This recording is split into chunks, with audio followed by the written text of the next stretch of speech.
Hey God, Connor again. God, what more do I have to do? I've dragged this team for 9 years. What do you want me to do? Why would you allow Jack to win before me? Why would you let this happen? God, do you hate me? Is this all a cruel joke? You let Ken Holland pass by, but I also haven't won anything. God, please kill Darnell. Again, God, this is Connor McDavid. Just letting you know again, I failed again in June. Amen.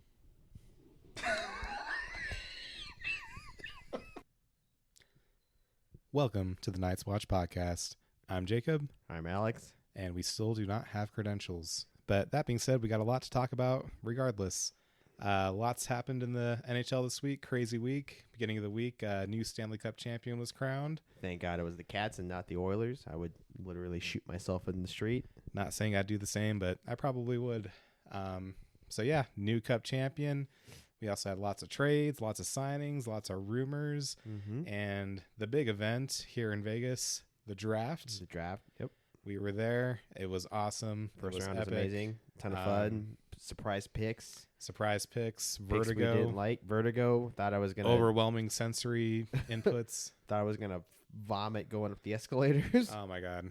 Yeah, well, we'll get there. Stanley Cup Finals. When we last talked, it was Game 6. It seemed like it was all over. Tell me, man, what were your thoughts? I think the Panthers got back to the game they were playing. I mean, or supposed to play, like, that kind of strangling defense and good defensive zone structure, good defense in their own zone, and not allowing rush chances or crazy chances coming towards Bobrovsky, and not just playing terribly. In my opinion, I think they went back to what they did in game 1 through 3 that they didn't do in 4 through 6, and they look good doing it. Yep, agreed. Yeah, I missed the first minute or two of the game. Stopped by the local brewery on the way home from work. Decided this might be one of the biggest games in modern NHL history. So, despite my personal feelings on some of the teams, I figured I would stop and watch it with some comrades, and I'm glad I did. That being said, I will also say I walked in right as that Florida scored that first goal, and somebody last episode that we talked about, Carter Verhaeghe, milk carton showed up. Milk carton no longer. Milk carton no longer scored that first goal. Yeah, that deflection was nasty, dude. Oh, it was disgusting. Nasty. He was set up perfectly and passed right onto his stick and deflected right between Skinner's pads. There's no way Skinner could have saved that. Nothing on Skinner. When I saw it in real time, I'm like, oh my God, it almost looks like he corralled it in midair and just shoved it in. Legit. It doesn't even look like a deflection. Yeah, Verhaeghe did a great job. Real quick, can I say, man? So after Florida scores that goal, at that point, I don't know about you, but I was watching it. I was hearing the crowd, and granted, half the crowd was Oilers fans.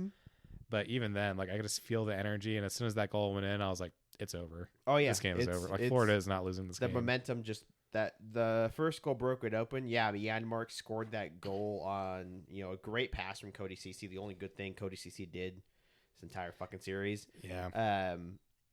Just the Panthers just broke down and left Matthias Janmark wide open of all people, and he shelved it. Well, it was kind of what had been happening those previous games, right? Where Edmonton's getting these rush chances, and you're like, "What is happening?" And where's the defense? And then even when the defense fails, the first 3 games of the series, well, Bob's got that.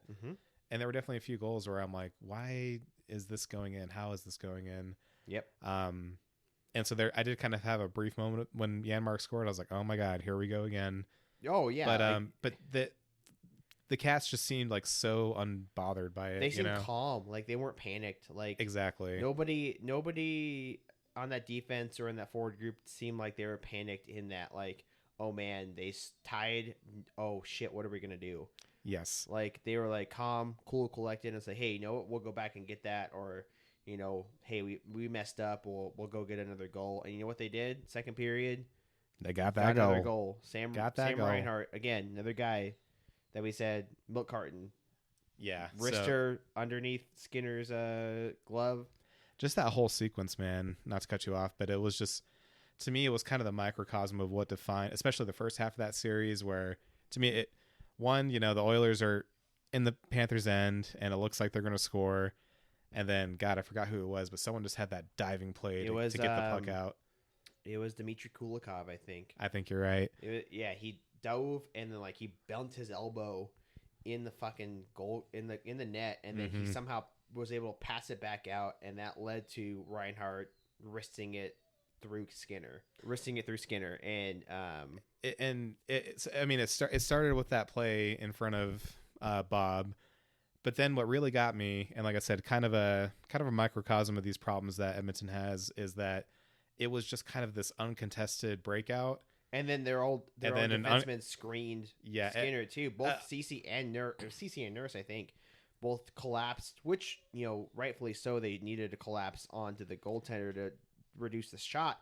But they also screened Skinner's sight, and, Reinhart just sniped it. Yeah. Simple.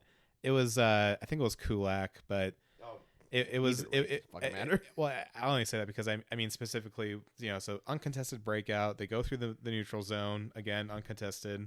Kulak loses his gap, and he just can't do anything. And then Reinhart literally just walks it in and he fires. Easy. And then, as good as Skinner has been, the last few games, I think that was a goal he probably wanted back. Like I said, the defense certainly didn't help him. And then, the man himself, Leon Draisaitl, was pretty late coming back and pretty weak effort on that poke. In my Draisaitl was non-existent the entire series, didn't have a goal. Yeah, and to be all 7 games. Yeah, and to be fair, we heard he's fighting through injuries, which at that point, so is everybody. It's not an excuse at that point. Everybody's fighting through injury. Aaron Ekblad, I think, had almost like a fractured ankle because McDavid stepped on him a certain way in the first couple of games. You could say that, but everybody was injured at a certain point. I mean, us last year, Stone's back wasn't right. I'm pretty sure Pietrangelo had broken ribs or something was wrong with him. Everybody had an injury. I think Whitecloud was playing on a partially torn ligament somewhere. That's why he missed a lot of time, or he came in. Well, I'll never forget Mark Stone after he scores a hat trick in the cup clinching game, and then oh, by the way, he broke his wrist in the first period. Yeah, all right, exactly. Yeah, that's what I mean. You could say that, oh, they were injured, but so are the Cats. I know they said that last year against us, but Ekblad had injuries, their forwards had issues. Fucking Draisaitl tried to take off Barkov's head. Oh, yeah, God. And so you can make those excuses, but the Panthers are playing with the regardless. same issues. I think, like I said, that whole play was from one end of the ice to the other. It was just several also pure hockey. It was just good 10 minutes of uninterrupted. It was play. It was no whistles, edge of the seat, man. Back and forth. Everyone at the bar was oohing and ahhing, and obviously, it's a Knights bar. It's what you want to see in a final like that. Just back and forth. Just hockey nonstop, fans slamming the table. Oh, yeah. Seeing crazy action. But yeah. Like I said, kind of a weak poke by Draisaitl. But on that note, it was kind of a weak gap by Kulak to begin with. And then, like I said, that's kind of a save you expect your goalie to make, especially the way he had been playing. Skinner was playing pretty well. He was. He only allowed 2 goals in. Skinner had a good game. It wasn't Skinner's fault that they lost. It was the defense's fault that they weren't protecting him, and they went backwards from what Knobloch's game plan was of protecting the goaltender. They went back into oh God, I got to stop this, instead of playing the game they had played for 3 games previously. Yes, and it's all well and good as well to have your team identity be offense, but if you can't get that one back, then when it matters most, that's when it it feels like they fell flat a little bit. Yeah, no, totally. And then with, we talk about, and, again, Connor McDavid won the Conn Smythe, and he set a record for assists in a playoff run, but he was non-existent in game 6 and 7, and especially in game 7, and same with Draisaitl and Hyman and Nugent Hopkins, and, guys that need to show up didn't show up. It was Matthias Janmark and Cody Ceci, offensive juggernauts. Adam Henrique's line, I think that was with Janmark and Warren Fogle. That line looked really, really good. That third line together, and they weren't converting, but they looked great up and down. And they just couldn't convert certain ways. But you got your top six of Hyman, McDavid. If they put Draisaitl up there, that Draisaitl center the second line with a couple other with Holloway.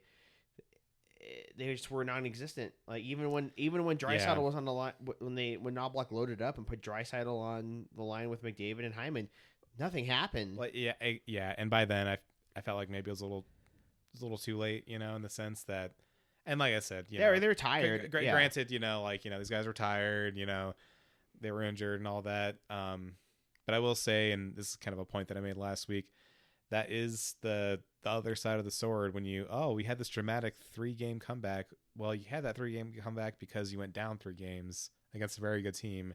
And now you're in your game 7 and you're fucking exhausted because you just had to win 3 games in a row against a good team. And then, I don't think McDavid and Draisaitl came off the ice and Hyman came off the ice the last like 5 minutes. Maybe not 5, but like I would say the last good 3 minutes. Yeah. And same with Ekholm and Bouchard. Like, yep. I know we make fun of Bouchard and like that he's not an actual defenseman. He's more of an offensive guy, but like it doesn't matter if you're offensive defenseman or not. And even with Matthias Ekholm being a more stay-at-home defensive defenseman, you can't skate continuously for no one can minutes. And it's just impossible. Yeah, like, it doesn't matter if you're McDavid or not. Like you're gonna be tired. Your legs are gonna be dead. You're not gonna have anything to like risk anything anywhere. You're gonna be falling, and you're gonna be like the whole excuse of like that's exactly what we saw. Oh, there was bad ice. So, they were tripping everyone. I'm like, well, they know. Maybe the guy's legs just turned to jelly because he just played 30 fucking minutes. Yeah, the Cats were playing on the same ice too, and they still won 2-1. You can't tell me that they can't play on the same ice. Like. That's not an excuse. Like they won on a 2-1. Like, well, you'll be like, well, the Cats are used to that. I'm like, no, it's the same ice. It's just they were tired. Like McDavid, Draisaitl, Hyman, Ekholm, and Bouchard were tired. So, what did you think of Conn Smythe of McDavid winning the Conn Smythe, and 2, him not coming out to get it? Personally, I will say before we dive into it, I think people that are giving him shit for not coming out to take it, fucking delusional, man. Like, who gives a shit? No, like why would as much as we clown on the Oilers, like, I don't expect him to come out for that. I wouldn't come out for that. Like, no, this guy just lost a 7-game series. Game 7, Stanley Cup final. What would have been his first cup? Probably this team's best chance to win in the next few years. Best chance, yeah. And I will give them credit. They left it all out. They left everything on the ice. They did not bullshit. They did not give up. But like, what is the point of coming out to accept the Conn Smythe in hostile territory? Like, maybe if it was in Edmonton, maybe you're like, okay, just take the fucking picture. But in Florida, like, nah, give me a fucking break, man. Like, that is not poor sportsmanship. That is not being soft or whatever. That's just, I don't know, common sense.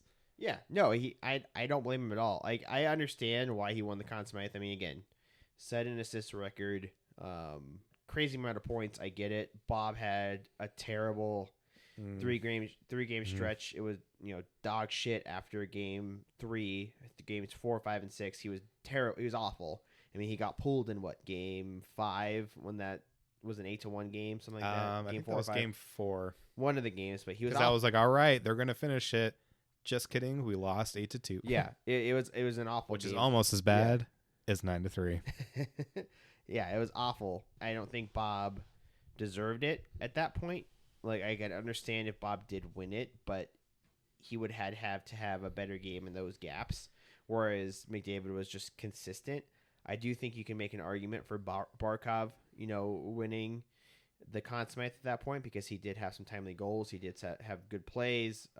He was shutting down, McDavid. I mean, in that game 7, he shut down McDavid and Draisaitl. I mean, he shut down Draisaitl for the entire series, basically. You could make that argument, but you can also say, hey, nobody on this Panthers team set a record like McDavid did. Nobody had that points set or that assists record. It's just a number that you don't kind of scratch.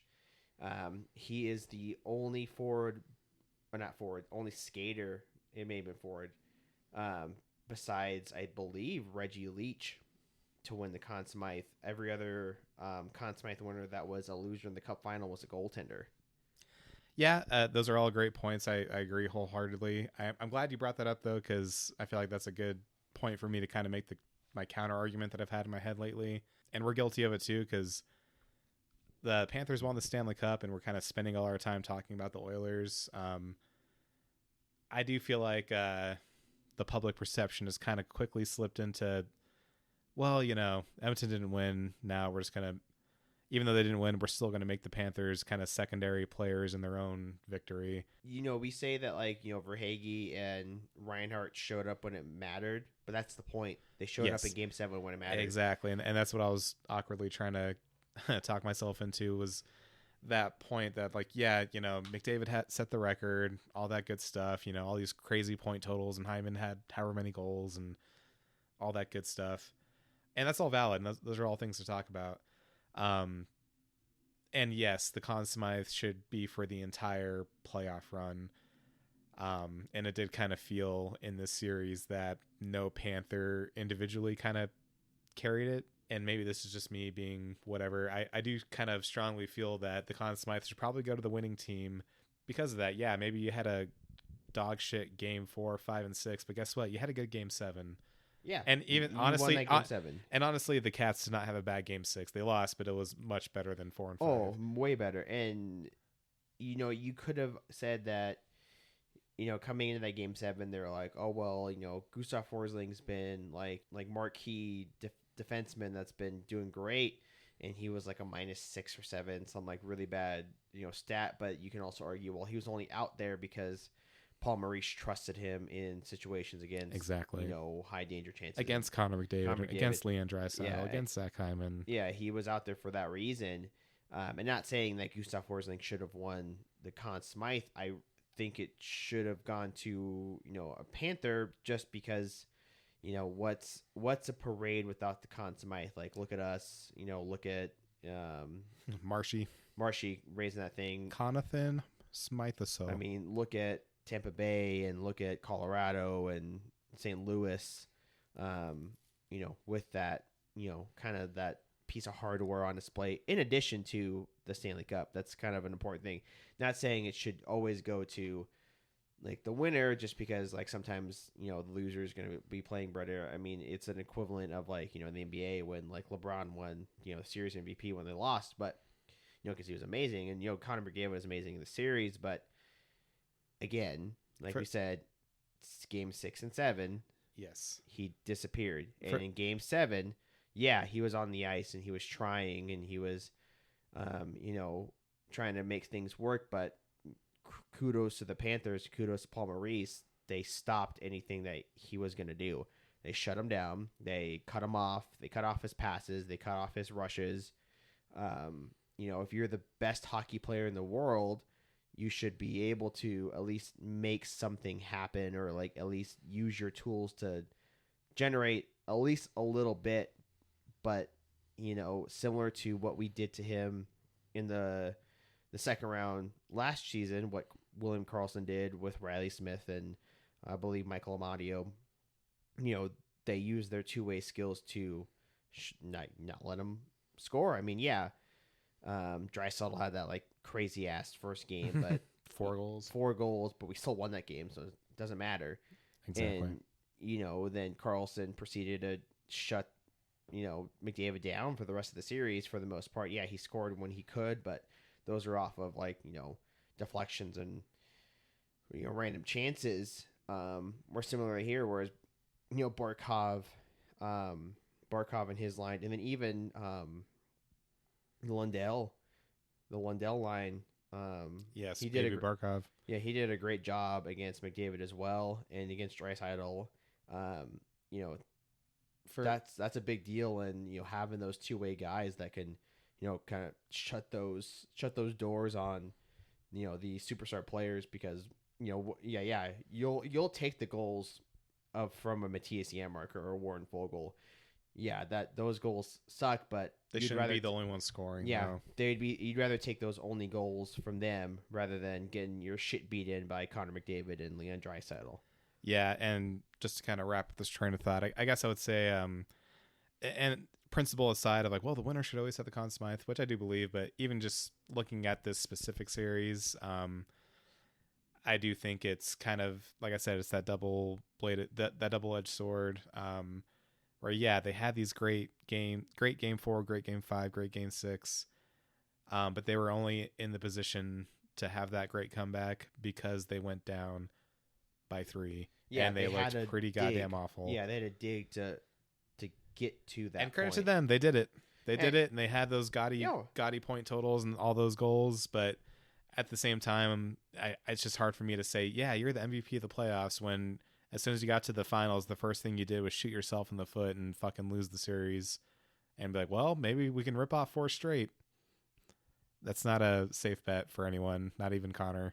Yeah, it's just hard to do. Like, let me think. It's only happened, what was 6 or 7 times in any series. It wasn't. Yeah, then wasn't the last final like in fucking World War II? Yeah, like in any. It was series, the Leafs, which tells you how long it was. Yeah, and it was one time in the entirety of NHL, like you said, it was fucking 80 years ago. It regardless of sport, it's hard to do, and you can't just depend on talent alone to get you there.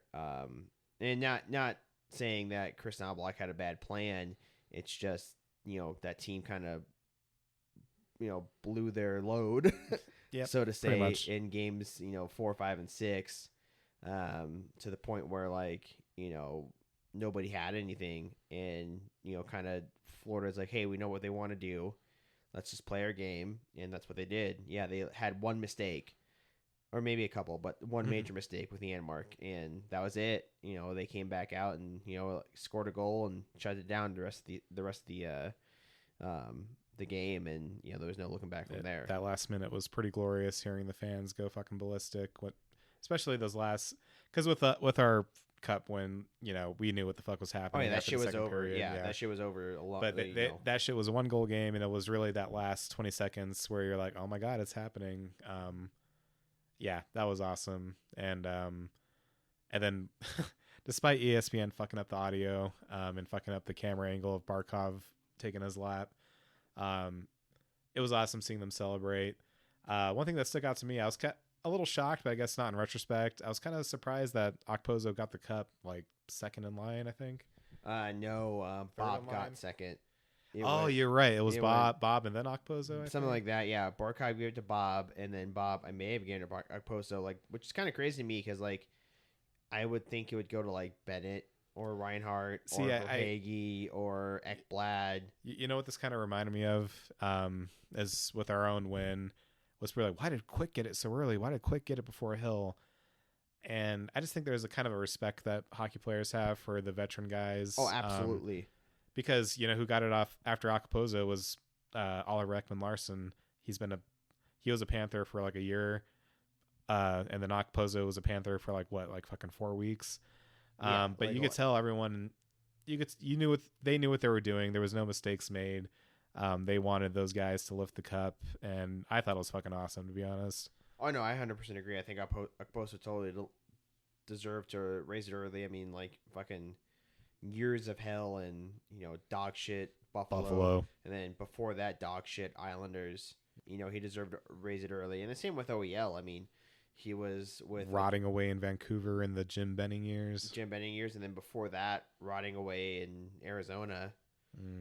So he deserved those, kind of that lap. And you could argue other guys have been with Florida longer, but like you said, they made that choice. The locker room made that choice of these vets, these guys that have been rotting away in war situation deserve to raise this. Yeah, and I love that because I really do feel like what really made this victory possible. I think the Panthers really grew from last season emotionally. Last year they seemed like they were kind of an immature team, all vibes, all goonery. This year they seemed much more collected and much more determined and focused, and I think those veterans probably helped that, and maybe that was just their way of paying respect. I think a big deal is with Oliver Ekman-Larsson being healthier, and then Okposo being there, and then as well as guys like Kevin Stenlund. Kind of just I know Kevin Stenlund really wasn't there before because he was in kind of terrible teams. He was a great fourth line center. He was a great fourth line center. That fourth line looked great. Yeah, instrumental. So again, congratulations, Panthers. God, before we move away from this game, God, that celebration looks epic already, doesn't it? Oh yeah, they at the elbow room in a dive bar, and then taking the cup Matty Kachuk taking it to the oh my God, Atlantic Ocean. That just made me. And again, I shouldn't be so happy because it's not my team, and we battled these guys last year. But that just made me smile, man. I just couldn't help but smile. Maybe because it's 110 degrees here in the Las Vegas Valley. Yeah, just having a good time. It just seems so spontaneous and so. It was just exciting, and man, what a vibe, man! Kicking off your flip flops and running into the ocean with the Stanley Cup above your head. Take me there. Yeah, I mean, they're doing it right. If we win again, we're going to Lake Mead, buddy. Oh yeah, you're gonna lose that thing in the 50-foot deep fucking shithole with some catfish in the bottom. Oh yeah. But that I think they're having a good time. They deserve it. I mean, but looking forward into the next season, I mean, both these teams kind of have a difficult position. Yeah, it was. I feel like the question you always have. Sorry to cut you off, but the question you always have when you see teams in the finals, like, well, can they come back? And at first I was like, yeah, of course they can, but we looked at the free agents, and I'm like, actually, I'm not so sure. I mean, Edmonton has all of maybe 6 or 7 forwards under contract, and then maybe 4 defensemen. And there's it's not like it's small names. I mean, yeah, Connor Brown didn't do shit, but he killed some penalties in the playoffs. Yeah, he killed penalties. Sam Carrot killed penalties. He also scored 1 goal, I think, in the regular season, maybe 2. Warren Fogle looked great in the playoffs. Sam Gagner, you can let that walk because it's kind of a joke. Adam Henrique was actually really good. Matisse Janmark was great. Corey Perry was great. Corey Perry is actually pretty good in the playoffs. He had a good playoffs. And then Vinny DiHarnay, I mean, that man's a goddamn giraffe on skates. He doesn't do anything. And then Draisaitl is entering his final year. Last year, and he deserves. I mean, what would you say? Double the money? Oh, close, because he's making $7 or $8 $7 million. Yeah. He will definitely have the most expensive contract in the NHL until Connor gets his new deal in a few years. It's got to be $13 to $14 million. Without easy. A question. Yeah. Yeah. Do you think he stays? How? Exactly. The Nurse contract is a sewer, $9.25 million to be bad. And like I said, in another year, you're gonna have to pay Connor. Yeah, and then you also who else has 1 more year left on his contract? At the same time as Draisaitl, Evan Bouchard. That's right. And he's I'm almost going to get a raise, at least $8 million. Merrick brought this up on 32 Thoughts this morning. Do you think Evan Bouchard's just basically going to say, I'm going to wait and see what Connor and Leon do, and then I'll decide if I stay with this team? I would too. I even though he's young, I'm like, why would I stay here and rot away here if Draisaitl walks and then McDavid's like, you haven't done anything for me? What's the point of saying if you're not going to go anywhere? Yeah, and I just wouldn't be surprised if Leon's like, you know what, I'm gonna go somewhere where I have the chance to be the big dog. It's been great, y'all, but I'm tired of playing second fiddle to Connor. So yeah, I don't know. It'll be interesting. He's eligible for an extension on the 1st, but I doubt it'll get done. And I heard some people saying well, it might be a mid-July thing, and I'm like, it might be a next May thing. I don't know if it's so easy to negotiate a deal like this. Yeah, because they only have similarly to Florida, I think they only have 15 to maybe $15 million left, in the bank, and that's a lot of forwards you have to sign. There's defensive spots you have to cover. They just re-signed Calvin Pickard for 2 years at $1 million a year. I'm like, okay, big deal. They're probably going to buy out Jack Campbell. Terrible contract for Jack Campbell. But where are you going to go with the Darnell Nurse contract? Until Darnell Nurse is off the books, you're not competitive. It's just a turd. Just no other way to put it. Yeah, on the Florida side, they're also losing some notable names, maybe not quite on that level. Nick Cousins, the Rat. Lomberg, which by the way, did you see that photo of Lomberg with the cup in the locker room? He is fucking shredded, dude. I think they bring And not even Lumber back. Like not I even do think shredded. Like his arms look like legs. Like it's insane. I did not know he was that buff. No, neither did I. He's yoked. But I think they would bring a guy like Lomberg back, just play a fourth line role. I mean, Okposo probably gone. Probably Yeah. retires. yeah, I would retire. I mean, 17 years and you finally won a cup, and then, fun fact, if he won a cup, he would get a $500K bonus. Oh yes, Do you know who pays that bonus? the Buffalo Sabres. Buffalo Sabres. Another nifty piece of work by the Buffalo organization. They just create Stanley Cup champions and they curate bills for themselves. Obscene. But speaking of another Sabre, Sam Reinhart, it seems like he's gonna stay. Yeah, we were talking about this earlier. It seems like he got a deal for like what'd you say, like the 9.5, Like range? 9 to 9.5. Not a deal yet, but like they're in negotiation. I do feel like Barkov being at 10 kind of sends a clear message of this is what Barkov gets. You're not getting more than that. Yeah, Barkov is a complete player. You're not going to get as much. He's the leader. He's the captain. He's all that good stuff. And then from there, it sounds like, Ekblad's going to get traded to make room. And then Brandon Montour might not get a contract. And then Stolarz is up. He was a good backup. They got Spencer tough, Knight man. coming back in. You would hope. From his assistant program stint, you would hope he's back and ready to go. Which I think he should be, and I think he'll be ready to be back, and kind of be that backup to Bobrovsky, and kind of spell any issues he has during the year. But either way, Montour is a big deal. Yeah, it's going to take it's going to be quite the off season for these guys. I'm curious to see how it goes, how next season goes. I think the fun question when a team wins is like, are they going to repeat? I certainly asked that about the Knights last year, and it seemed like we were in a good position to do so. And then looking at Florida, like, yeah, this is like the perfect roster, man. Like, why wouldn't they? But they might lose some pieces. I don't know what they'll be able to bring in. These guys are going to be tired. Yeah, I don't know. We'll see. Yeah, we'll see how it goes. I want to give you a fun thing. 2015 draft is, of recent draft, known as like one of the best drafts, kind of all time. Coming up on that 10-year anniversary. Yeah, which included, Connor McDavid and Jack Eichel. I wanted to go through a list of guys that were drafted that have won a cup before Connor McDavid has, the number 1 overall pick. In order of how they won the cup. With St. Louis, it was Vince Dunn.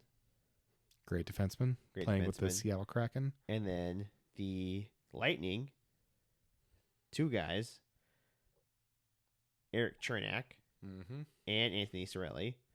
Then also, I believe, Matthew Joseph in 2020-21. Mikko Rantanen. Yep. Of course, Jack Eichel, number 2. Oh, my favorite. Our favorite, won a cup. You know who else won a cup? That also was drafted in the same year as Connor McDavid? Keegan Kolesar. Wow. Nick Waugh. Wow. And Aiden Hill. My God. And then this year, Nico Mikkola and Kevin Stenlund. So there's been 13 players in Connor McDavid's draft that have won a cup before him. Fantastic. That's exactly what you want to do when you're given the definition of a savior, number 1 first overall pick. All in all, just terrible asset management. I don't know, Ken Holland, just overall terrible. The ownership just not thinking forward. I mean, what else do you want them to do? Or not what them to do, but like they should be smarter than giving Darnell Nurse a $9.25 million contract. Can I throw out another quick fun fact? Corey Perry, I think he became the person to lose the most consecutive cup finals or something of that nature. He's lost 4 cup finals. He lost this year. Then he lost 2 years ago, I believe. because he wasn't in the Cup final last year with Florida and us. He lost the year before when he was with Tampa. The year before that when he was with. So maybe not Montreal. consecutive, but probably definitely He's lost 4 recently. He only won 1 when he was super young and he was with the Ducks, I believe. I just love it when good things happen to good people.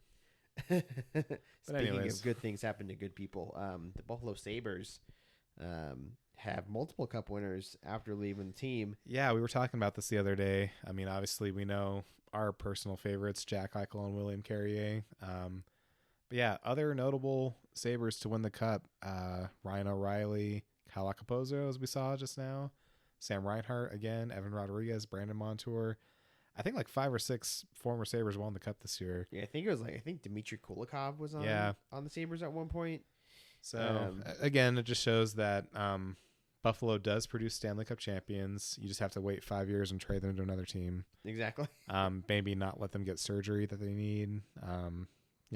Something along those lines. Well, you hear that, Alex Tuck? You might be a Stanley Cup champion at the end of that contract. Yeah, give it a few years. You might get traded. Come back home, get another cup. Who knows? Come home, Alex. Come home. But going into the big topic of the day is the draft today at the Sphere. Man, what a fucking experience! What a venue! I mean, dude, I've never been. The Sphere is awesome. Yeah, I think we mentioned this last week, but despite being Vegas locals, never been to the Sphere. I've seen it from 20 miles away. Never been there. Never been close. You just really aren't ready for it. Even the outside, I was like, okay, this is cool. But when we got inside, it was, well, as you saw, I was overwhelmed. To put it lightly, I had somewhat of a panic attack. It was very vertical seating, and then extremely vertical, and then the screen going up above me and over behind you, me, yeah. like literally behind me. Like I was overwhelmed. I think I was shaking and sweating for about 15-20 minutes. It was insane. Like the venue was amazing. Like we were in the 400 section, but had a direct view of the stage and the. I think it was almost better to be at that high because, like I said, you can see everybody, the full everything. Vertical effect, and like I said, it was literally wrapping around behind us. Like I don't know. Like we've all seen the pictures and videos, but there's just once you experience it, it's just something different.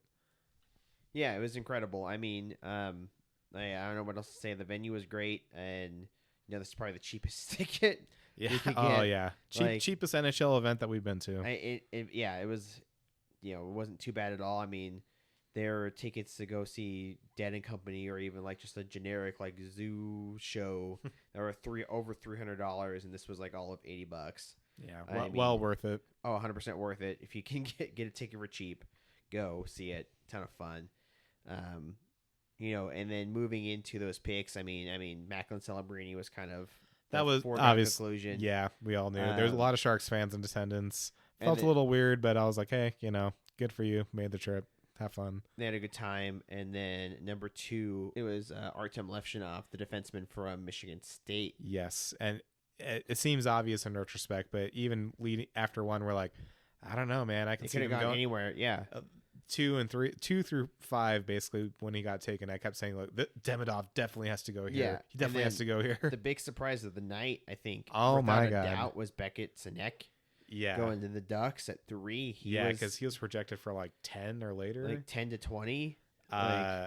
You could feel it in the building. They called his name, and it was a collective like, oh. Yeah, even I don't know how it translated on TV, but in person, like, we were looking back and forth like, what the fuck? Yeah, even he was surprised. Like, yeah. Like he had no idea like this was happening. His face was like, holy shit, I just got drafted 3rd. It was like, that's the new meme for hockey for the next year. We're looking at it now. Just not even like being incredulous, just pure dumbfounded energy. Like, good Lord. And the way it was set up, the screen surface for the Sphere is so big that there was multiple camera feeds, and the one where it showed his face in the audience, it was, people were cracking up, man. It was something to see. Yeah, I mean, good for him. He's gonna get paid more than most, but super surprising at that pick. I think a really good pick, at least in my opinion, was Keaton Lindstrom to the Jackets. Oh, agreed. Kid is huge already. I think he's a great power forward. He can score. He can play everywhere. I think it's a good pick for the Jackets. Speaking of the Jackets, I think that's a team that should kind of rebrand at this point. Oh yeah, we saw the new Fanatics jerseys on stage, new Kings jerseys, new Ducks jersey. The new Ducks jersey is nice. Awesome. Yeah, and the Kings one's it's kind of a throw. It is a throwback, but it's still awesome. It's better than what it was. And then before. and then Columbus gets up there after Anaheim, and I'm like, what in the Reebok is this, man? It's just so plain. You are 2 eras behind. Like, yeah, go to the cannon. The piping is so dated. Go to that navy cannon with the cream middle. 100%. It's so much nicer. Yeah, but Demidov fell to the Canadians. Yeah, I was kind of bullish. I kept telling you, like, he's going at 3. Anaheim, they're crazy. They'll do it. Turns out they are crazy. It just wasn't in a way that I could predict, which is true craziness. But yeah, I really thought Demidov would go anywhere in that 2 to 4 range. Yeah, man, ultra skill, bigger than people realize. He's got a dump truck. Yeah, it is good pick by the Habs. 6. It says 5'11", but from what we were talking when about, they measured him at that 2-3 tournament, he taller. was like 6'1", I think. Yeah, so he's still growing. He's getting big. Like, and playing against men in the KHL is only going to be helpful for him. And then I think my favorite pick of the night was Tijigila to the Utah Hockey Club. And what did I tell you, man? We should have traded. We should have traded up for that pick. That's a great pick. That's exactly who I wanted, man. Great pick. Is going to be, I think, great for them with their, kind of the younger core they have. And I think it's going to be a great, long-term guy that's going to be there. Yeah, great, super electrifying, high-end skill, great attitude. He is his father's son. If you're looking to establish a new franchise, that's who you get. Exactly. Like, there's nowhere else to go about it. Like, great pick. Loved it. And I think another big pick that kind of fell to him is Berkeley Catton. Yeah. Another super skilled, kind of like offensive dynamo that just kind of fell into their lap. I mean, they got Shane Wright, they've got Matty Beniers, they've got a lot of good young guys. They're stocking up on centers, and that's exactly what you want to do. That's never a bad idea. No, and he's 5'10", but again, he's gonna grow. He's only 18 years old. I mean, he's super talented. I think that's a great pick for him. Going to play with Wright or Beniers or Tolvanen or Eberle or McCann. 116 points in 68 games, and also he played in Spokane.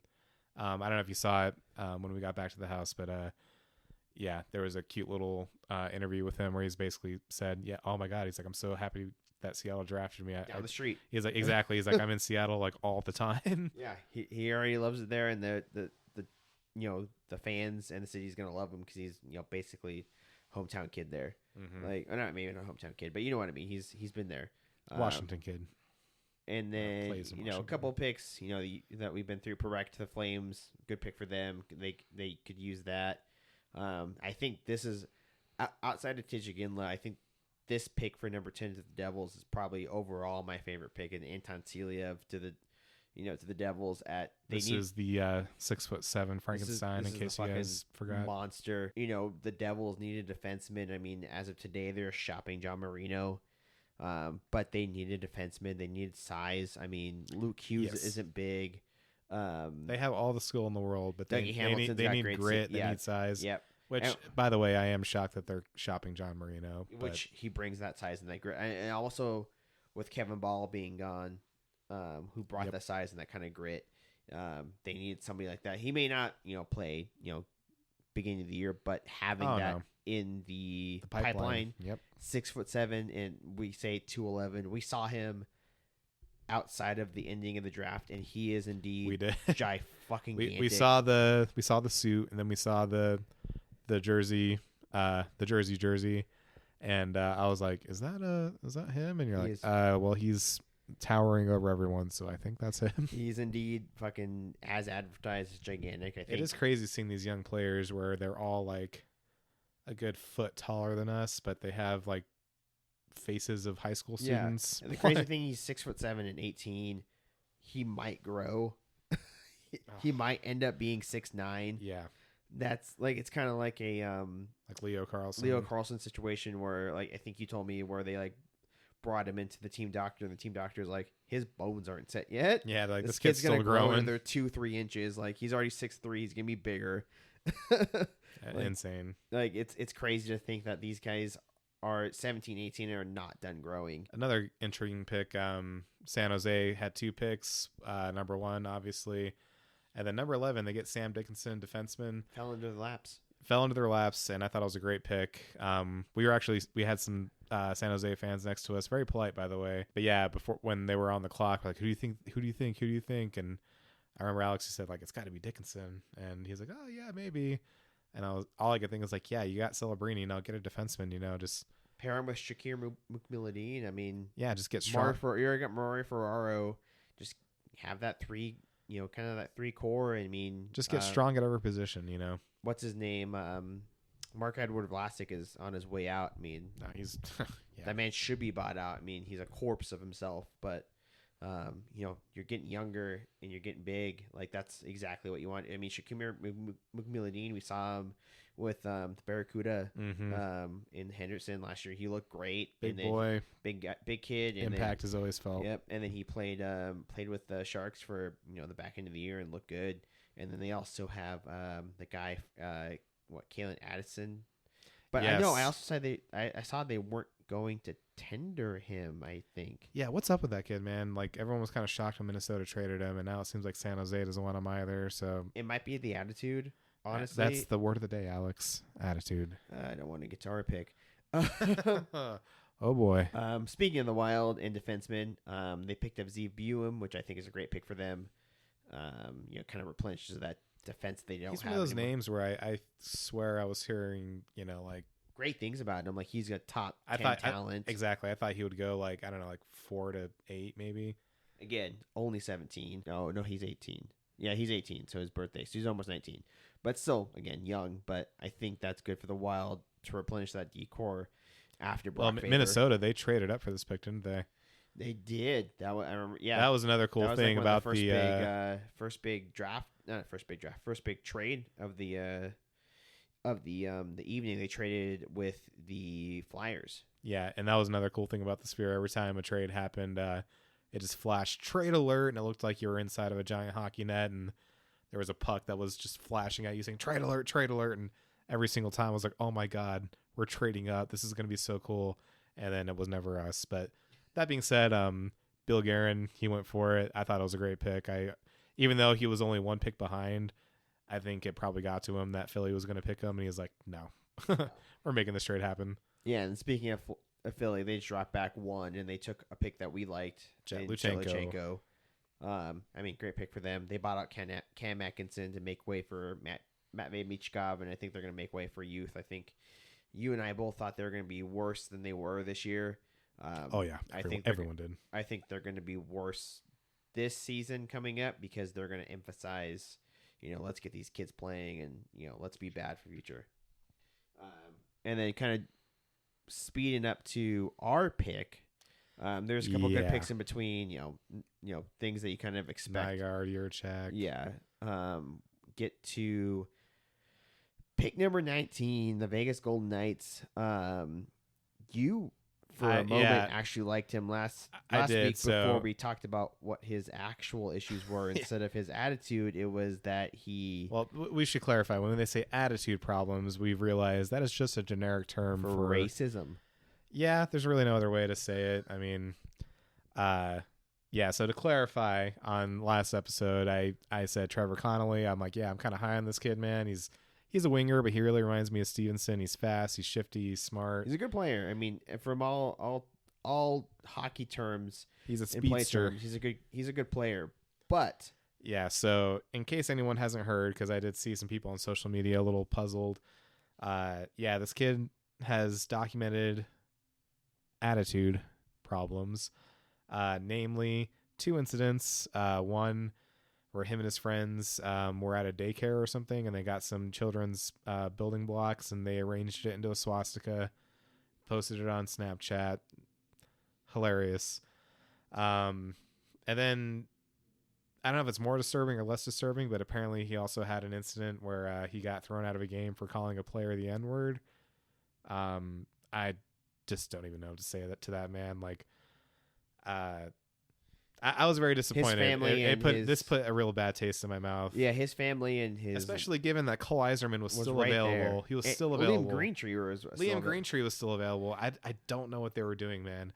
And, like, I'm sorry. Like, I'm going to go off for a second here. Like, I don't like talk. I never wanted to talk about stuff like this on the podcast, but, like, you know, and he was 16. He was 16. I was 16 once. I may be a aging millennial, but I remember being 16, and I hated shit like that, man.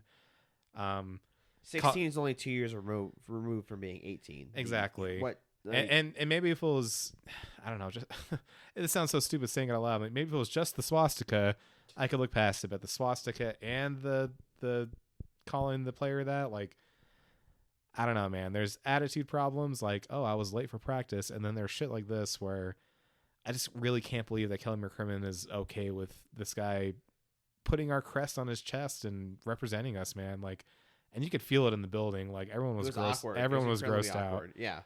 Like, everyone was so excited for Vegas to pick, and they were displaying all of our stuff on the display in the sphere. Everybody's so excited, and then this pick. And then Trevor Connelly, man. And it's kind of the. And again, I'll emphasize that it's not like we were like all the good guys were taken. Like, no, they were like, and even if they were, you know, who cares? But no, there were good players available. Cole Iserman was Liam Greentree was available. Like, Andrew Basha was available. Michael Hayes was available. Yeah, those are all guys I would much rather have taken for for their skill. There's for their skill and for character. I really always thought we were an organization that took that shit seriously and had a strong culture.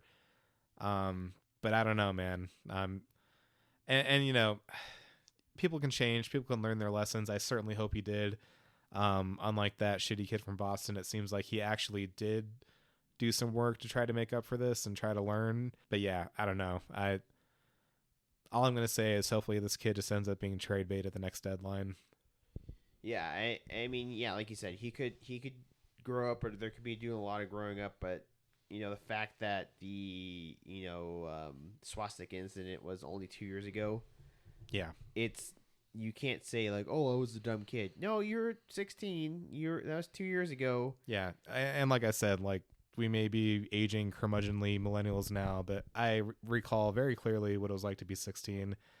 And when I saw shit like that, I didn't like it, and I distanced myself totally from agree. it. Yeah, it's, you know, totally immature, totally, you know, completely out of range, and something that shouldn't be, you know, not widely accepted, but accepted to be on a professional hockey team.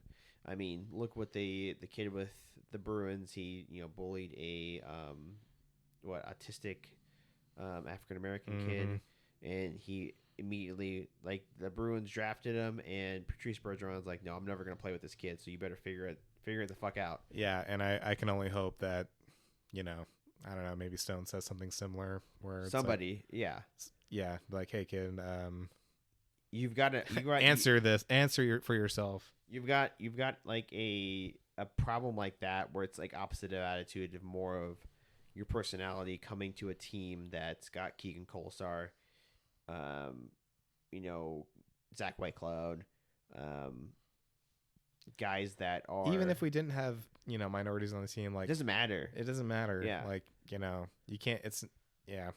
I don't know. Do you want to move off this? Yeah, we can move on to it. Speaking of Cole Iserman, he went right after to the Islanders. I think it's a great pick for the Islanders. That stung. Nice pick for the Islanders. Great for them. And then Michael Hayes, another guy. Oh my gosh. I'm getting myself upset again. And then, like, I wish you guys could have seen me in this sphere. I was like pouting as this technological marvel unfolded before me. I was just sitting there stirring my beer and pouting to myself. And then at 26, the Kings get Liam Greentree. And they traded down, and they still got the guy we wanted. Yep. Oh, Alex. So replenish their forward. You know what? I want to be positive. We still had a great time. Hey, this was quite the event. Good thing to experience. And you know what? We were kind of overdue since we won the cup. I feel like we've given the front office all the slack. Maybe it's about time to get back to, you know, hey, Kelly, what the hell were you thinking? I think the puzzler of the night outside of us God. is the Edmonton Oilers trying to feel like they won something. That was my favorite joke of the night. Was Edmonton Oilers trade up to 32 so they could pretend that they won the Stanley Cup. Trade. It was I think it's dependent on the position of the pick. 5 first-round pick, or it would turn into a 2026 depending on the position. First round again to get into the pick number 32. And if the Oilers think that they're not going to be Dog in the shit. top 15 for both of those Yeah, drafts, yeah. You gave up a pretty good pick, Edmonton. We'll just leave it you're that coming way. up on 2 solid drafts. I mean, Michael Misa's drafts next year with pretty good players, and the year after that's also pretty solid. I don't know what the thinking was giving up that potentially good of a position. I think the thinking is our GM is about to walk. We just lost in the final. We don't have a first round pick. We need something here.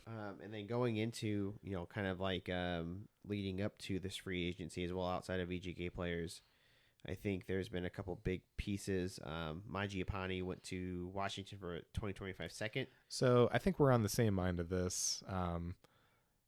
Again, it's kind of like the Pierre-Luc Dubois trade where we're seeing a lot of, why would they do this? What are they cooking? Feed What's going OV on? until he breaks the record. Exactly. Your job. They are not here to compete. They're not here to make the playoffs. They are your here. job is to pass to Alexander Ovechkin Yes. in the circle until he buries that shit till past Gretzky. Just Once he enough does, offense to surround can him with. Throw that old Russian body onto the pyre, then you can rebuild. Did you see that picture of him in Russia on the beach? He looked like us. He looks like us. That's Looks all like I'll say. fat fucking shriveled monsters. Yes. It's a couple good signings. It's not all of them. There's been a few signings here and there, that weren't going to go over all of them. I think just good ones that stood out to me. Casey Middlestat re-signed with Colorado, 3 years, 5.75. I think it's a good contract. I do, but Maybe a little much. not even a little much. For me, it's like, is that your second line center though? If you want to get another cup, I mean, Landeskog's not coming back. I don't think he's ever going to play hockey again. No. So effectively, that would be your second line center. I mean, it would be McKinnon, Middlestat, Wood, and then I don't know who their fourth line center is. I'll be honest, neither do I. And then Nichushkin's not going to play hockey ever again in the NHL. Oh no, he's KHL So bound. I No, actually, no. He will. I will guarantee this to you right now. he's going to play for the Edmonton Oilers. He next will season. sign a league minimum contract with the Edmonton Oilers. I'm going to say in January of next year. I could see it. I mean, it's fucking the Edmonton Oilers fucking, rehabilitation center where you don't rehab your image. You just look the same because you're a piece of shit. Evander Kane, Corey Perry. Perry. He's not there anymore, but Wolverine. Oh, is that Cassian? Yeah, I think he also got a little rough with the ladies. Great. Or a guy that also used to be there, I believe, who was in Boston. Also played in Calgary. Milan Lucic. Milan Lucic. Keep on picking those gems, Edmonton. Oh, lovely men. And then Dylan DeMello, I think this is a great deal. 4 years, 4.9. Agreed.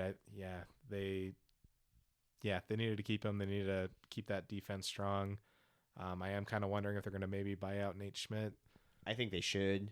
Yeah, He's getting up there in age. VGK alumnus, we love him, but probably not worth that contract, especially if you're trying to compete for a cup, which they are.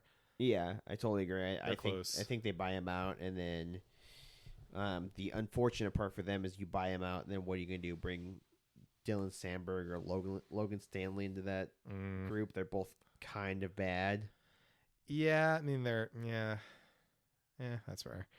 We'll see. Yeah, I think there is a pretty good D market this I do offseason, agree. so Yeah, they can probably find someone. they'll find somebody for a decent deal.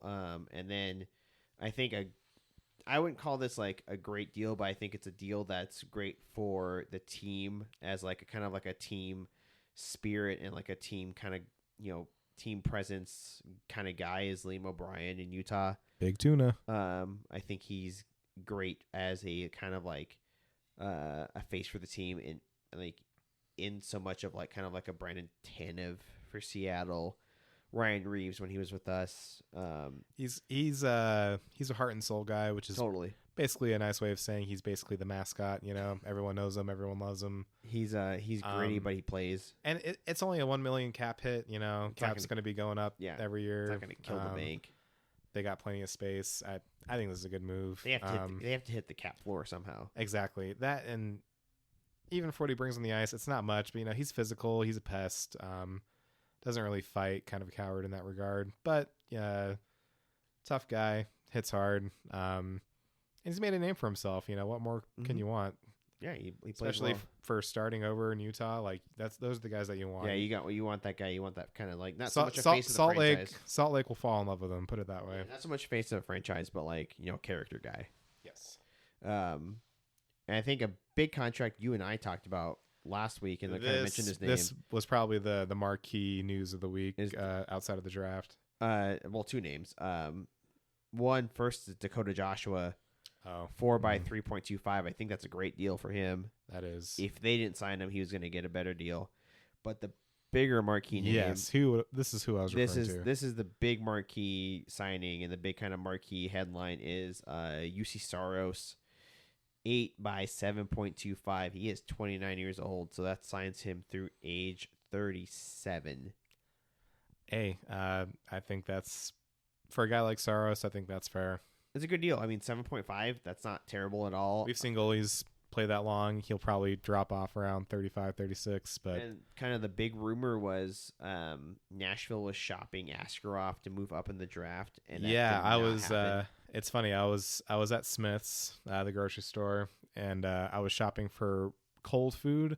Basically, it's been so hot here that I was like, I am not cooking hot food anymore. I need fruit and Cool Whip and charcuterie items. I need cold food. And I was sitting in line, and then I got a text from you about this deal, and you said, what the hell did they do with Askarov? My response was just trade fucking Lincoln and have him be your backup. I think I agree. I mean, and then slowly kind of ease Askarov in into like, here, play a quarter of games, play a third of games, play half the games, and do that over a course of a year, because Askarov's still only 22 years old. Exactly. And worst case scenario, even if you do have to trade him, at that point, at least he's a proven product. You could probably get more for him. He's had a pretty great run with Milwaukee in the AHL. I mean, we saw him playing. He fucking destroyed us. Yeah, lights out. Yeah, he did. It was painful.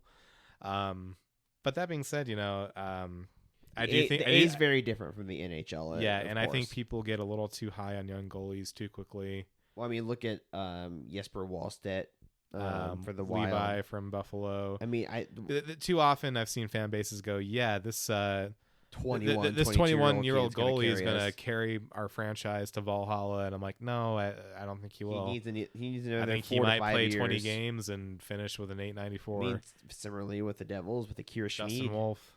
Yeah, and then the Flames, Dustin Wolf. Like, these kids need time. It's not like they're going to come in and immediately be lights out. Like, I should clarify. I fully believe this kid will be a great starter one day. Yeah. But yeah, just not right now. And I think I saw a great quote. I think this was from Trotz or someone in the organization, where he basically said, he'll be ready when he's ready, not when the fans say he's ready, exactly. Not when the media says he's Perfect. ready, but when he's ready. Yeah, I mean, that's all that matters, is that the front office knows that he's got time. 22 is plenty of time. Goalies really don't reach their prime until 27 to 35. Yeah, probably. in that range. I think those are your banger years. Your good years where Aiden Hill and Logan Thompson are kind of entering, but you're not going to be the best goalie in the world at age 22, 23. And then going into kind of this end of year kind of wrap up. I mean, the awards were actually in Vegas. I was going to say another thing that happened this week, in this crazy week, NHL awards, as you said, in Vegas. Before we get into the winners, did you see any of the clips of I forget his name, but the TikTok comedian that they had? It looked horrific.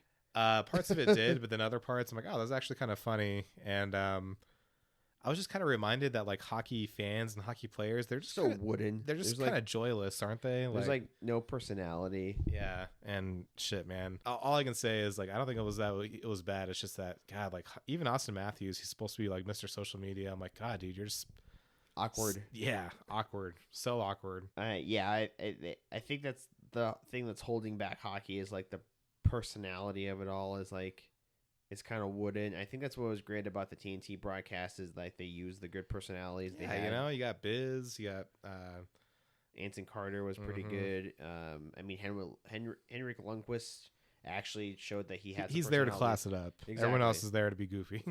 Yeah, but like they had some back and forth and some rapport, whereas like it's kind of like hockey players are a bit boring or a bit wooden, and you kind of in order to grow the game, you have to get away from that. Yeah. But into the words, I mean, I think it kind of went how we thought it was going to go. Yeah, I think the only it's funny because during the year, I feel like you're always like, well, can Brock Faber win the Calder? But once you get some time away from the regular season and you hear the names get announced, you're like, no,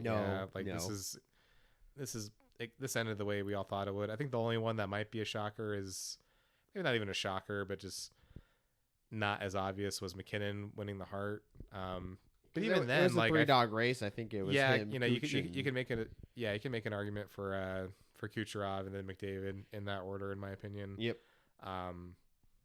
But even so, it's like, is it really that shocking? Not really. Not really. And even when him winning the Ted Lindsay too, not a shocker. Bedard winning the Calder, not a shocker. Quinn Hughes winning the Norris. I think you and I agree on this. I hate that the Norris now goes to the defenseman with the most amount of points. The Norris should go to which defenseman scores the most, because that is what a defenseman does. I mean, at this point, there should be two separate, defense. I used to hate that idea, but honestly, after Erik Karlsson won it, I'm like, I cannot reason that. How can we say with a straight face that the Norris is for the best defenseman if fucking when that Erik defenseman does not it? play defense? And then if I ever say something like that, the first thing I hear is like, but he had 100 points, bro. Doesn't matter. Don't give a shit, He man. was a minus fucking 27 or some shit like that. Yeah, so he was also on the ice for like 100 something goals. Like, give me a fucking break. Like, there should be a defensive defenseman award and then the best offensive defenseman, high scoring defenseman, whatever you want to call it. The best defensive defenseman. I think, defensive defensemen matter more currently than a great, you need a great offensive defenseman, but I think it's more important to have a good stay-at-home defenseman. And Merle's on Chicklets makes this point a lot, and I kind of agree with him. It's like, are these teams with like these like 5'10" offensive defensemen as their number one? Are they ever going to win a cup? No. Like, I don't think so. I mean, because at the end of the day, you need guys like Pietrangelo and McNabb and Hanifin and other great defensive defensemen that you need your Victor Hedman. You need John Carlson, which Carlson's and granted, all these guys are considered offensive guys, but they play both sides. Jacob Slavin. I mean, I think the exceptions to the rule of that Norris trophy is like Cale Makar, because but Cale Makar is a freak. Yeah, he's a freak, and then Adam Fox and like there's no Cale Makars don't grow on trees. Exactly. Like, but I don't like you. I agree with you. And he should have won the Norris, by the way. Yeah, it shouldn't go to the just the highest scoring defenseman just because. I mean, it's kind of a ridiculous. It's just like you're like, oh, you score a lot, but you don't play great defense. Here you go, have fun. Like, Erik Karlsson doesn't deserve to even be within sniffing distance of a Norris. No. And like I don't even consider him a defenseman. He's like an extra forward that plays on the point. Exactly. There's a very memorable fucking clip where he just stops at the blue line. Just stopped. Stopped and just let everything go by him and just kind of looked at. He was looking at it too. Like he knew what was going on. He was looking at Brett Burns, and Brett Burns just like, "What are you fucking doing?" Screaming and throwing his hands up. But you know what? Brett Burns got traded within, and he's been effective. He's been effective with Carolina, and I think that's a good point. And he had to get away from Erik Karlsson. And then the last big trophy is the Vezina, going to Connor Hellebuck.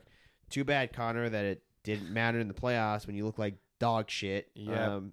Do you ever think they should postpone these awards and include the postseason? I think so. I mean, Connor Hellebuck was terrible. I think Bob should have won the Vezina. I get why they do it, because it's not everyone's going to make the playoffs, and good players are on bad teams. But good God, man, this is the second year in a row where. Put it to you this way: I never want to hear the phrase. If I'm reading season previews, or series previews for the playoffs, I never want to hear the phrase, "Well, Hellebuck can steal a series." No, he cannot. Hellebuck quite literally lost a series. Oh yeah, twice. Terrible.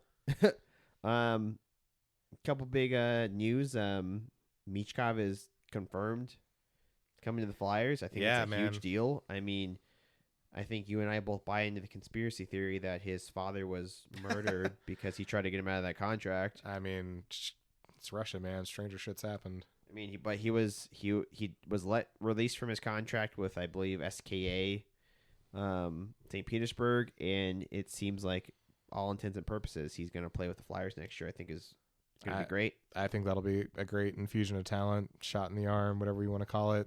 And they were close to the playoffs this year. They had that strong start, then they kind of collapsed. But I also think Torts is going to love that kid, hard worker, great scorer, and I think he's going to do well. Agreed. The big trade of the week is Linus Ullmark. Yeah, I'm pretty sure this dropped during fucking warm-ups of Game 7. Like, literally, as the puck was about to drop, this was happening. Like, everybody was focusing on the Cup final, and it was, Linus Ullmark to the Senators. And everybody's like, what the fuck? Boston got Mark Kastelik, he's a good, I guess, fourth-line center. He's decent two-way.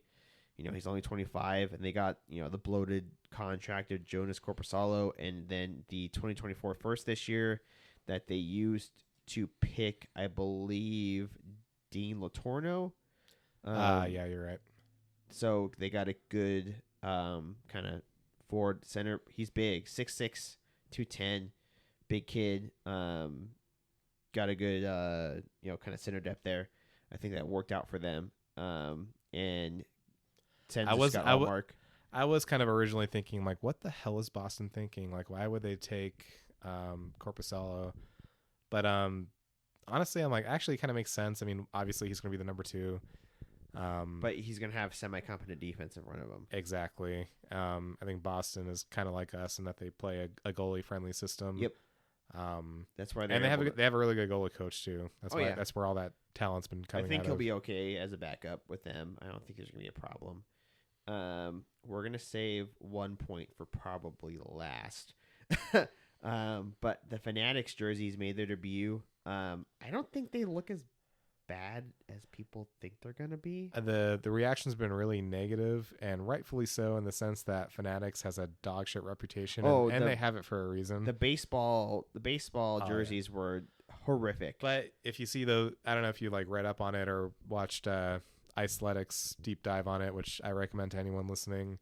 Nike fucked up. Except that kind of wasn't. It was on Nike more than. It wasn't. Than it wasn't on Fanatics. It was more like Nike giving them shitty materials. And and like changing shitty, the design and basically saying, "Here, make it like this." And then shitty like templates and stuff like that. Whereas Fanatics is going to maintain the Adidas factory for a year, and then they're going to switch over after that, right? Are they? I thought they were just staying there because that factory's been making jerseys since before Adidas. Like, so yeah, if they just maintain that factory, then what's really going to be the difference outside of like maybe like a couple like because they didn't shoulder pieces. Exactly, they didn't even change the base template except for the shoulders, and they basically just like changed the shape slightly and took the dimples out. They're making the Authentics the made in Canada's, right? Oh yeah. So you're going from the Adidas like t-shirt level, the breakaway, and then the Authentics, but those Authentics really aren't on ice material, and then above the Authentics is the made in Canada, which those are like the $400 crazy amount jerseys. Exactly. So they are making those available on retail, that kind of third level, because I was always under the impression that the Adidas Authentics, like, oh yeah, these are what they were on the ice, but they're not. Yeah, there's one step above. Whereas the Fanatics now, they're going to keep kind of that breakaway. And then what was the Authentics for Adidas is going to be their mid-level, and then the top level that is kind of premium. But it's going to be more affordable than what the Adidas made in Canada's were. Regardless of that, if you didn't go to City National this week for the massive sale they had, if they still have jerseys, I'd highly recommend going. All Authentics uncrested are $100. Yeah, and I think I also saw that they confirmed that the Fanatics jerseys won't be available for retail until like closer to the beginning of the season. And then all crested jerseys at City National that are Authentics are $180, so you're saving $100 either way. I bought 2 jerseys myself. Not an ad, just a PSA. Just a PSA. Get your stuff. Go get your stuff. I actually also bought 2 game use sticks.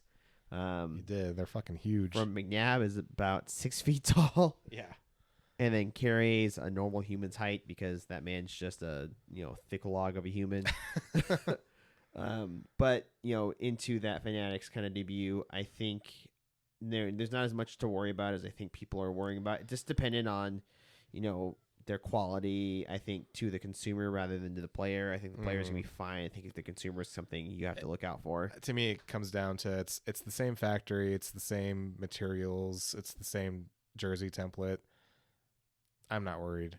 We'll see. Adidas helped them a lot. It's a 10-year contract. No matter how much we worry or don't worry, it's gonna. We can't change anything. Adidas is gonna. I think Adidas helped them out more than Nike did on the baseball side. Agreed. So I think they're gonna be okay. And then we kind of talked about this earlier. Is the new Kings and Ducks jerseys and logos? I think both look great. Yeah, man. There's some new threads in the Pacific, and they both look fucking great. I think the Ducks look great. I think that orange looks really good. I think it's the funny numbers look great on both away and home, and then the Kings silver numbers going away from like that plain, just black and white. It's funny because I feel like I usually don't like orange in jerseys, but there's something about that shade that really works, and the logo is so good. It's nice. It's a good mix of the orange they switched to the Mighty Duck. I know everybody's like, oh, I want the eggplant, I want the purple back. I'm like, yeah, that's a cool jersey, super cool. That's a nice jersey, but you also have to think of like, okay, what's the selling point? You're in Orange County. You're no longer the Mighty Ducks. Well, that's what I really love is their marketing and their branding just really seems to be embracing that SoCal Orange County identity. And I also think the Kings really embraced that LA kind of vibe of like kind of that gritty. Like, yeah, and kind of same thing. Like, go back to the purple and gold. I'm like, well, I would rather they have an identity for themselves other than being the Lakers. Do you remember the Lakers? Do you like the Lakers? We also play in the same building. At least the Raiders haven't been there. We're like the Lakers, but on ice. At least the Raiders haven't been there for like 30, 40 years. So exactly. I despite them being in the Pacific and personally hating both teams, but I think they're exactly their jerseys and their rebrand looks quite nice. At least they'll look good when they're getting their shit pumped by Vegas. Exactly. I think the last big kind of news and notes of the day is Alex Marullo gave up on the scam, basically. The con, the whatever you want to call it, decided to walk away, and Gary Bettman said, he doesn't retain the rights. This is just going to go back into whoever wants to buy him. Gary said, "Don't let the door hit you on the way out." And I think this is just I feel terrible for Coyotes fans and Phoenix kind of hockey fans as a whole, just because he just kind of fucked with the team and fucked with you for a few years, acting like he was gonna do something, and he loses his franchise, and then he goes, oh, I'm gonna do all this and do all the lane auction, and then when he didn't have the right permits and messed up, we talked about it last time, but just the gross incompetence. Like just to walk away like that, tomfoolery, the shenanigans. He made his $1 billion and the said, ballyhoo. See ya. It's because he couldn't retain the rights to a sports book and build apartments near a sports arena is the reason why he wasn't doing any of that. I think that's extremely fucked up and shady. I don't think this man ever deserved to be near any type of sports ownership again. Friedman said it best. He's like, in business you can hide a lot and you can get away with a lot, but in pro sports you can't. It will always come to light. We don't need to recap the whole thing. I know we're running a bit long, but we all know what happened. It's been 2, 3, 4 years of just total bullshit. I think we were all buying it for a little bit, and then we got more skeptical, and then the last year or so it became painfully clear exactly what this guy was. Yeah, at first it was like Arizona government being painted as the villain because it kind of didn't make sense to what they were doing to the franchise, and then you slowly realize they were a problem, but also Marullo had no intention of actually building arena or improving the team as a whole. Yeah, and it's easier to say that when we realize he's walking away with a cool $1 billion. $1 billion in his pocket. I mean, thank God he doesn't retain the rights to the team, and that kind of gets. That was the big thing for me when I saw the rights to the name and the logo and all that returns to the league. I'm like, thank God, because that shit is too good to let die with that asshole. Yeah, and then I think it goes up for sale for people that might want to buy in. There's already like bidders that would want to bring it back. I think that's great for Arizona. I think a worrisome fact outside of that is that he still retains the ownership of the Tucson Roadrunners. Yeah, and apparently he's thinking of moving them to Reno. For what reason besides To, I don't know, as a middle finger to the Arizona government. because One, Utah's not going to want to tie themselves to that. the right? Roadrunners are thriving right now, so I don't know They're why good. you shouldn't move them. Two, if I was Kelly McCrimmon, I would have something to say about that.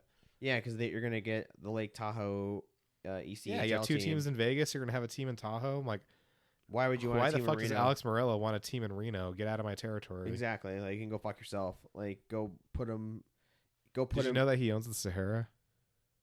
Murillo? Yeah, The Sahara Casino? yeah. No, I had no idea. Yeah, so I don't want to say a bad day for Arizona hockey and desert hockey. I think it was a good day.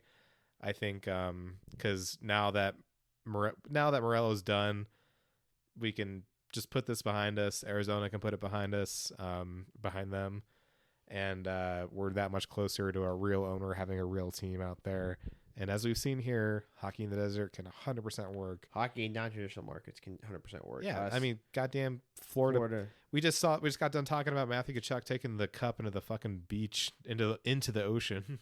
Tampa's won multiple cups. We won a cup. St. Louis has won a cup. If anything, Southern hockey is like It's booming. It's Yeah, the thing right now. Dallas has been close. Like I said, some people might think like, oh, well, that was our last hope. No, if anything, you are now closer You to got a a real greater hope. team with a Yep. real owner. Actually cares. Exactly. So Coyotes will be back. Give it 5 to 7 years, I'd say. I think so. I think they're in a good spot. I think Phoenix deserves a team to have back. I think overall Phoenix sports has kind of been screwed over by shitty owners, not only the Coyotes but also the owner of the Suns is kind of a fucking shithead. So,